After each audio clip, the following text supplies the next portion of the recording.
Hello, we're Lilith and Lara here with Coffee, Cakes, and Castles, where we will be covering the 20,000 to 25,000 castles of Germany. We'll be talking about historical facts, myths, legends, and drama.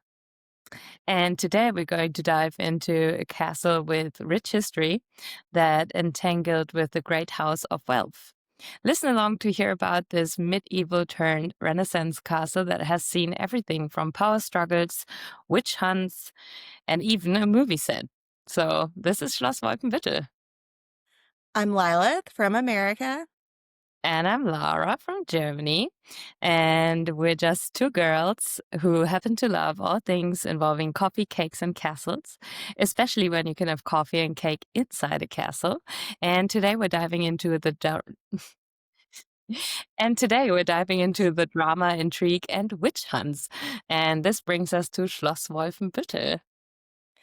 In the heart of Lower Saxony, or Niedersachsen, where the Dukes of Welf once ruled, rises Schloss Wolfenbüttel, a once medieval castle and now Renaissance jewel. It is the second largest surviving castle in Niedersachsen, rivaled only by, was it Kell? Celle. Celle, rivaled only by Celle. And today it stands as a museum, a school, and the home of Germany's Federal Academy of Cultural Education. And just a fun fact, the city of Wolfenbüttel is where Jägermeister originated, and it has been produced there for the past 80 years. And let's be honest, who does not know Jägermeister? Yeah. I think we all do. So that is a pretty cool fact. It is, right? Yes. And Yeah. is there something, I feel like there is something else in that Wolfenbüttel is known for? One of the very famous poem writers is coming. I think it's Schiller. Okay. He's quite famous for German poetry. But I'm not quite sure about that. I'm sorry. But I think that one comes from Wolfenbüttel as well. Okay. We will double check on that. We'll double check on that Yes. and come back in the Braunschweig episode about its close Yes. by so we can drop some hints. Yes. What you need to know if you want to visit, the parking is available nearby the Schulwall car park. There's just a car park where you can park your car, and the museum website is up to date with most of the information you need for hours, tour infos, and the current ticket prices. And my husband and I were able to tour this one. It was getting closer to closing, but the attendant was very nice and she got us all set up on our guided tour. This was one of the ones that provides like the handset that you can listen to, and it had different language options. The tour was really easy to follow along and it provided a ton of information. So we found ourselves sitting down on the benches that were provided to listen in. On all the information for each room that you got to walk through. And I think the highlight of the tour, for us at least, was I believe it was the reception hall. They had it set up as it would have been centuries ago. And so as you were walking through it, you could kind of get the sense of really what it had looked like during that period. And so some of the highlights that you'll get to see are the state apartments, lavish ceremonial halls used for audiences and receptions, decorated with damask-covered walls, brocade curtains, and intricate wood inlays, and the private ducal chambers, living quarters of the dukes and duchesses preserved with authentic 17th to 18th century furnishings. And this will include some bedrooms, salons, and intimate spaces that reveal daily aristocratic life. The ballrooms and reception halls, large spaces designed for courtly festivities, dances, and diplomatic gatherings. And it's often highlighted in the guided tours with stories of ducal ceremonies. And the museum exhibitions, so permanent displays of regional art, culture, and history, alongside rotating special exhibitions. And featured treasures such as the Furstenberger Hollandische service. Yep. Porcelain tableware from the 18th century. And in short, the tour takes you through both the public and private worlds of the dukes, from the living quarters to what it would have been like to be received by them. I think I called it the reception hall, but it was actually the banquet hall. And on the tour, we learned about tableware that was used to detect or thought to detect poison. I've tried looking into it and I can't remember the exact plates or find them that were used at Wolfenbüttel. But during the 1500s to 1700s, there was widespread poison fears among German nobility. And things like lusterware or tin glazed ceramics were used or believed to change color in the presence of arsenic. And why were there such widespread poison fears during this time period? Because of rivalries, succession disputes, and people wanting to perhaps eliminate an opponent. There were often multiple heirs who had claims, marriages that were shifting alliances, and estates that were at stake. And we also learned all about the lavish and hours-long dinners that were held at Wolfenbüttel. My husband also noted the antechamber to the king's bedchamber. He liked the thought of waiting in the exact same area as someone would have done centuries ago, waiting for the king, separated only by time. Okay. Very interesting so far, but let's dive into the historical facts. The earliest evidence indicates that the stronghold was first established as a fortification on the river Oker by Wiedekind of Wolfenbüttel, conceived as a Wasserburg, a water castle, like surrounded by natural defenses. It rose near a modest settlement known as Wolferesbüttel, and this location was strategically vital, lying along a trade route that connected the Rhine with the Elbe and also linked Halberstadt with Hildesheim. Merchants and pilgrim monks alike passed through, making the site both economically and spiritually significant. Wiedekind, also recorded as Wiedekindus de Wolferbüttel, belonged to the House of Asseburg and played a pivotal role in the Saxon rebellion against Emperor Henry IV. His defiance? Defiance. His defiance marked the castle as more than a mere fortress. It became a symbol of residence in the turbulent politics of the age. Yet its fate shifted dramatically in 1101 when Duke Henry the Lion, the formidable head of the House of Welf, ordered its destruction. So Henry was not always nice. Henry the Lion was not only one of the most powerful princes of the Holy Roman Empire, but also the brother-in-law of King Richard the Lion's Heart. Yes, that Richard the Lionheart, King of England and famous for his role in the Crusades. Henry the Lion's influences stretched across northern Germany, where he consolidated wealth power by founding cities, strengthening trade routes, and asserting dominance over rival noble houses. By destroying the Wolfenbüttel stronghold, Henry demonstrated both his military might and his determination to suppress rebellious Saxon factions. His actions reshaped the political landscape of the region, ensuring wealth supremacy and laying the groundwork for the flourishing of towns such as Lübeck and Brunswick under his patronage. After its initial destruction, the castle was rebuilt by the lords of Wolfenbüttel, and in 1255 it was once more destroyed when Gunzelin of Wolfenbüttel, associated with the House of Asseburg, refused to swear Allegiance. refused to swear allegiance to Albert I of Brunswick, and reconstruction followed in 1283 under Henry I of Brunswick-Grubenhagen. And the present layout of the castle, including its moat, lower levels, and dungeons, originates from this period. And that was interesting to me because, again, we have a castle that has been destroyed and rebuilt several times, and we're only into the 12th century or Yeah. 13th century. We've already touched on the House Asseburg a few times. This old Lower Saxon aristocratic family managed during the 12th and 13th centuries to establish their own small county, though they were eventually compelled to submit to the dukes of the House of Welf. The Asseburgs built their own castle as the family line expanded, and we'll return to them in future episodes. But turning back to Wolfenbüttel Castle, in 1350, it passed into the hands of Elf and their residents in Brunswick.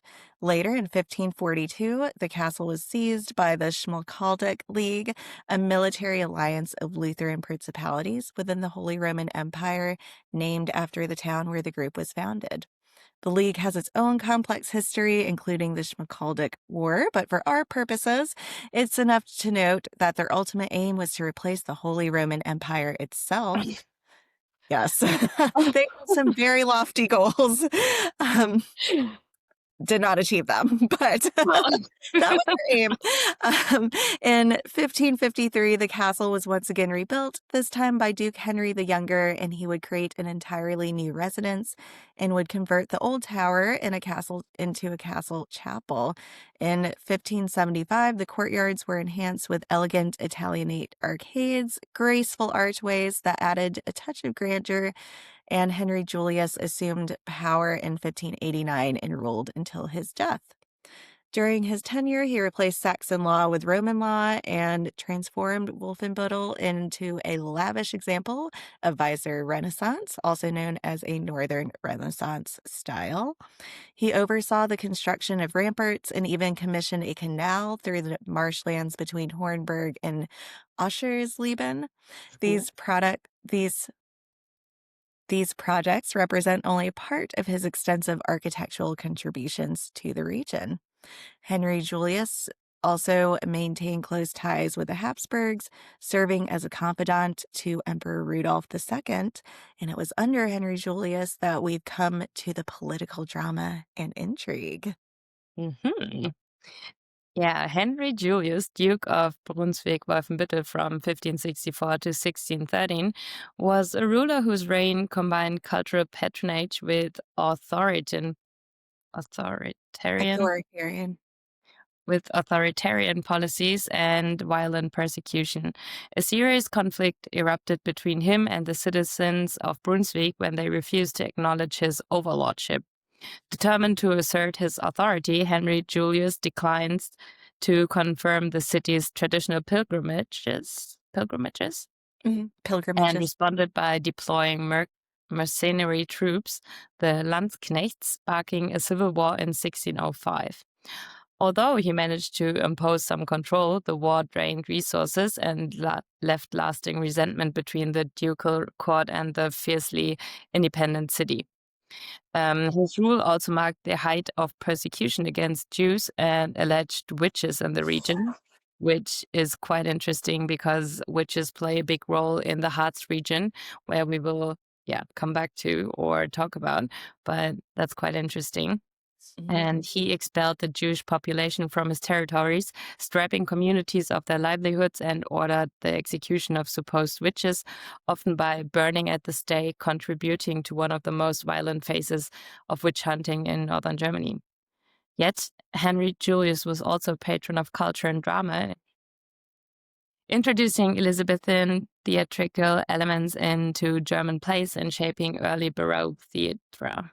His court at Wolfenbüttel became a center of artistic innovation, even as his political ambitions and harsh policies left scars on his territories. In addition to his ducal role, he served as administrator of the Prince-Bishopric of Halberstadt and briefly of Minden, extending his influence into Ecclesiastical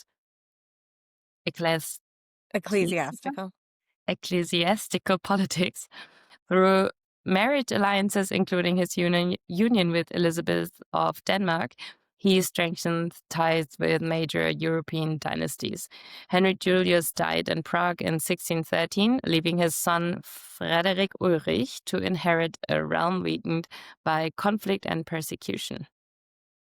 Yes, so there was a lot of we'll just go with there was a lot of violence under him. Yes, and just a quick aside about the persecution of witches. So Germany was actually at the epicenter of witch hunts in Europe. Of the reported 90,000 people executed for witchcraft in Europe, it is believed that somewhere between 30,000 to 45,000 executions occurred in the German lands of the Holy Roman Emperor, or in the Holy Roman Empire. So Henry Julius was not alone in the witch hunts. Really? I thought that was really interesting that Germany Okay. played like such a huge role. And back to Wolfenbüttel, Duke Augustus would move into the castle in 1642. Wolfenbüttel Castle would be damaged yet again during the 30 Years' War. Some things to note about Duke Augustus: he was a scholar and an author and considered one of the most literate princes of the time. He helped to transform Wolfenbüttel into a center of learning and culture with his Renaissance ideals. He also lived until 87 years old, which was long for the time, and that's pretty long for today's That is pretty standards. long Yes. for those old Yes. people. Mhm. And perhaps what he is most famous for, establishing the Bibliotheca Augusta, or the Herzog August Library in Wolfenbüttel.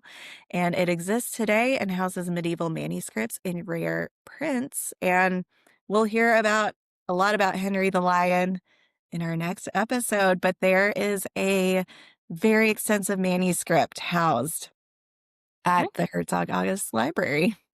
That is pretty Mhm. amazing. And little side fact, I've lived in Wolfenbüttel for nearly 1.5 years when I was studying. So I do know the area a bit. But now we should talk a little more about the 30 Years' War and the role Wolfenbüttel played, because that's quite interesting. They played a significant role in the 30 Years' War, most famously during the Battle of Wolfenbüttel in 1641, when Swedish and French forces defeated imperial troops outside the town. The strategic importance of Wolfenbüttel was that the ducal seat of the House of Welf was a fortified town in Lower Saxony. Its location made it a valuable stronghold during the war, as both Protestant and Catholic forces sought to control northern Germany. In June 1641, a Swedish army under Carl Gustav Wrangel and Hans Christoph von Königsmarck, allied with German Protestant forces, Siege. laid siege to Wolfenbüttel, which was held by imperial troops. And the imperial army, commanded by Archduke Leopold Wilhelm of Austria and Ottavio Piccolomini, attempted to relieve this town.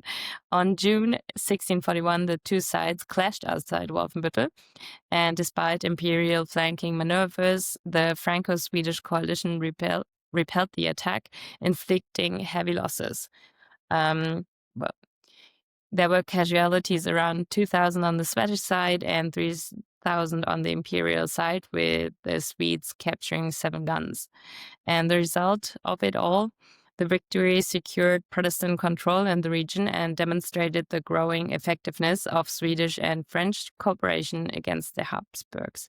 And we heard some stuff about the Habsburgs and how big the family was and how they had a great influence in the German history. So to dive into the broader context, the battle reflected the internationalization of the war, with France and Sweden working together against the Habsburgs. And Wolfenbüttel's repeated occupation and sieges during the war devastated the local population, economy, and infrastructure. The town's ducal palace and fortifications were central to military operations, but the civilian population endured famine? Famine. Endured famine, plunder, and disease, mirroring the suffering across Germany. And the Battle of Wolfenbüttel 1641 is remembered as one of the key northern engagements of the 30 Years' War. And you can see when we dive into the Braunschweig episode, there's a lot like going on in Braunschweig as well, because Braunschweig and Wolfenbüttel are around 15 kilometers apart. So yeah, you'll see the connection. Yes, and Wolfenbüttel was kind of the castle was where a lot of the Welf rulers resided. Um, and also part of the reason why Henry the Lion decided to destroy the castle. Yes. And moving on, so from 1714 to 1716, Wolfenbüttel Castle entered the Baroque era under the direction of the architect Hermann Korb. Did I pronounce that right? You did. who gave the fortress a striking timber-framed facade. During this period, the stone entrance gate and a series of sculptures were also added. These sculptures were not just decorative, they symbolized the Duke's virtues and civic responsibilities, projecting authority and moral leadership to all who entered. By 1753, the ducal court relocated to Brunswick, or Braunschweig, leaving Wolfenbüttel Castle largely empty. Though guests occasionally stayed within its walls, no ruler made it a permanent residence again. The building's purpose shifted over time. In 1866, it became the home of Anna Vorwerk-Schule, a girls' school named after the pioneering educator Anna Vorwerk. Today, visitors can still admire the state apartments and reception rooms preserved in their original Baroque splendor alongside period paintings and furniture. In 1969, the gymnasium in Schloss was founded within the castle buildings, continuing the site's educational legacy. Although part of the school was damaged in a fire, it was carefully restored, and since 1991, the castle has also housed the Bundesacademy for Cultural. Okay, hold on. Here we go. The Bundesacademy for Kulturelle Bildung Wolfenbüttel. I'm going to try that one more time. Since 1991, the castle has also housed the Bundesacademy for Kulturelle Bildung Wolfenbüttel, Germany's Federal Academy for Cultural Education, cementing it as a role in a hub of learning and creativity. The castle remains a vibrant cultural stage. Each summer, the courtyard hosts performances during the Culture Sommer Festival, often featuring music by Michael Pretorius, the renowned composer who once lived at the castle. 4 times a year, the courtyard comes alive with a reenactment of the Baroque changing of the guard, complete with the ducal uniforms and ceremonial flair. And since you lived there for a little over a year, were you able to see this happening? Actually, yes, I did. And another big fun fact is that when I was in my apprenticeship for event management, I did have like an event in the castle of Wolfenbüttel. We had like a little market. It was a cheese and wine festival. Oh, And it was amazing. And it was so fun talking about the castle, knowing that I've been working there. And yeah, it's just really cool to know that they are doing such stuff to, yeah, just make sure everyone is not forgetting what it was like to be in this castle and what this castle stands for. Yeah, and in the modern times, the Wolfenbüttel Castle has even stepped into cinema. In 2011, it served as a filming location for Lessons of a Dream, a German drama about Konrad Koch, the football pioneer, and one of the first English teachers in Braunschweig. This is and pretty cool, right? yes. Have you heard of or seen this movie? This is so funny. I definitely have to see if I can find it anywhere and have a look. This is so cool. Yes. And Wolfenbüttel's castle history is full of drama. And before we get into the recap, I did want to talk for a second because, as I said, it's considered a Renaissance castle, but we did talk about how it entered into the Baroque era. And so I had to look up why it was considered a Renaissance castle. And it is because the majority of the architecture is from the Renaissance era, although they did add Baroque features. So Okay. I did have to look into that because we've talked about these beautiful Baroque palaces, and Wolfenbüttel did enter into that era, so that is why this one is considered Renaissance. Yeah. And moving into our recap, so Wolfenbüttel Castle's history is full of drama. It was built as a moated fortress in 1074 and was destroyed and rebuilt many times. It became the ducal seat of Brunswick-Wolfenbüttel and hosted Germany's first permanent indoor theater and later welcomed Enlightenment figures like Gotthold Ephraim Lessing. Oh, it was Lessing. It was not Schiller. It was Lessing, which was famous for Wolfenbüttel. Now I got it. So Lessing is our famous poet from Yep. Wolfenbüttel. Um, And entering into some dramatic and fascinating facts, origins and conflict in 1074. As we heard, the castle was first recorded when Witteken von Wolfenbüttel built it as a fort on the River Oker. Its strategic location meant it was repeatedly attacked and rebuilt during many medieval wars. It was the ducal seat in 1432 to 1753 for over 300 years. It was the main residence of the Dukes of Brunswick Wolfenbüttel, making it a center for political intrigue and aristocratic culture. It had repeated destruction and rebirths. The fortress was destroyed several times in conflicts, including the 30 Years' War. But each time it was rebuilt with new architectural flourishes, Renaissance wings, Baroque grandeur, and defensive towers. And as I said, it housed Germany's first permanent indoor theater. So in the 1590s, the castle housed a pioneering court theater, marking Wolfenbüttel as a cultural innovator in the This is arts. so cool. Yes, Just all the way back amazing. to 1590. And the Hausmannsturm? Hausmannsturm, yep. Okay. Hausmannsturm Tower, in 1613. This iconic tower became a symbol of ducal power and resilience, surviving centuries of turmoil. And the Enlightenment legacy. After the Dukes moved to Brunswick, the castle became home to intellectuals like the playwright Gotthold Ephraim Lessing, who worked at the nearby Herzog August Library, cementing Wolfenbüttel's role in European thought and Enlightenment. Modern transportation. By the 19th century, the castle shifted from ducal palace civic use, housing schools, cultural academies, and today a museum preserved with Baroque rooms.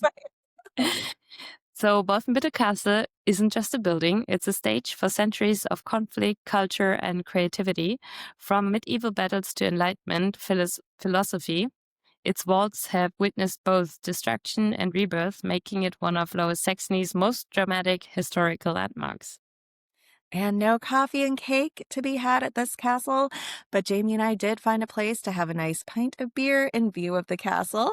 If you do want coffee, it looks like there's a few cafes that have been recommended, like Hof Cafe. And for dessert, it looks like the Wolfenbütteler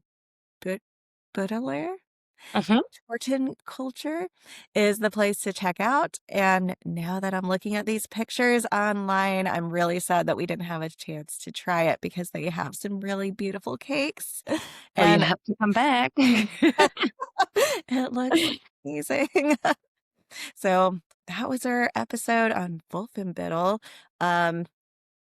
And I did not mention, so I did look up the origin of the name because the name Wolfenbüttel, it sounds really cool. I like the name of this town. And I did look it up.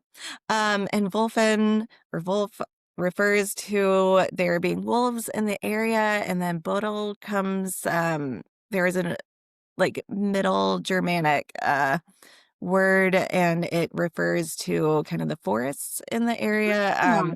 And so they are thinking that the name probably refers to the fact that there were a lot of wolves That in the was pretty forest interesting. here. The Yes. forests are so pretty around Wolfenbüttel. You can take the longest walks. I've been walking my dog Lucy. You remember her, right? Yeah. We were walking around a lot in those forests, and it's just really pretty. So even if you have a chance and a little bit more time, if you visit Schloss Wolfenbüttel, check out the forests. It's really, really nice. Yes. And the forests in that area in general in Lower Saxony, I remember being there when I first came to visit, and it felt so enchanting, and it was the grim fairy tales and those kinds of things. It really gives you a feel for that. Yeah, we took lots of walks, right? We did, yes. And you can just feel like the age of the forest there, and it is amazing. Yeah. Yeah. We And love it. Thanks for we do listening love to our it. episode. about Wolfenbüttel. Next time we will dive into Schloss Braunschweig, which is going to be quite interesting because it's my hometown and it was your hometown for 1 year as well. Yes. So we will dive into that one. And thanks for listening, guys, and see you next time. Thank you. Bye. Bye. Okay.